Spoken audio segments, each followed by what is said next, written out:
Once upon a time, in a lush forest, there was a raccoon named Rigoberto. Rigoberto was known by all the animals in the forest not only for his cunning, but also for his insatiable love of money and material goods.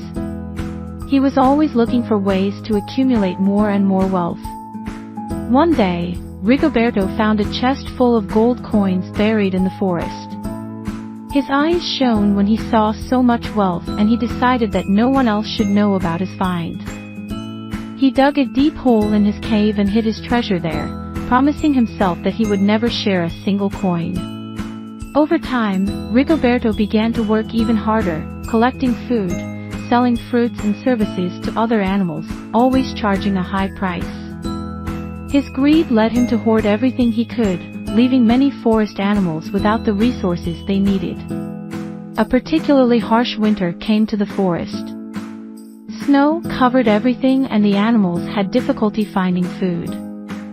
Many went to ask Rigoberto for help, knowing that he had more than what was necessary, but the greedy raccoon always slammed the door in their faces. "Everything I have is mine," Rigoberto said. "Work harder and get your own food." The days passed and the hunger became more intense. One day, a little squirrel named Sofia, weak and hungry, arrived at Rigoberto's cave. He begged her for some food, explaining that he hadn't found any in days. Rigoberto, with his heart hardened by greed, threw her out without hesitation. "Get out of here. I have nothing for you," he growled. Shortly after, the cold and hunger began to affect Rigoberto as well. He had been so focused on accumulating wealth that he did not realize that he did not have enough food stored for himself.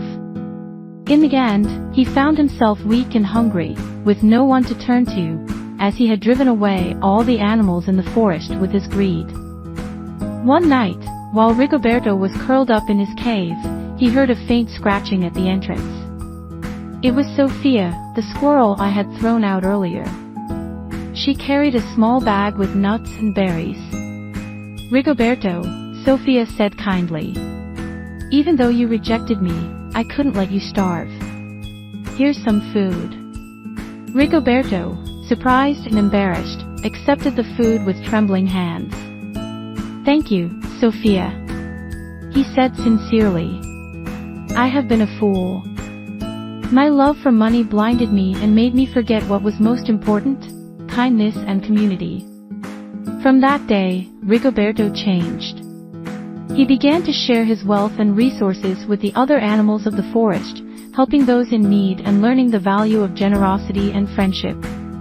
He understood that true treasure is not measured in gold coins, but in grateful hearts and the joy of helping others. And so, the forest prospered, not only because of Rigoberto's wealth, but because of the spirit of community and solidarity that grew in the hearts of each of its inhabitants. Moral: true wealth is not found in gold or material goods, but in generosity, kindness, and the community we build around us.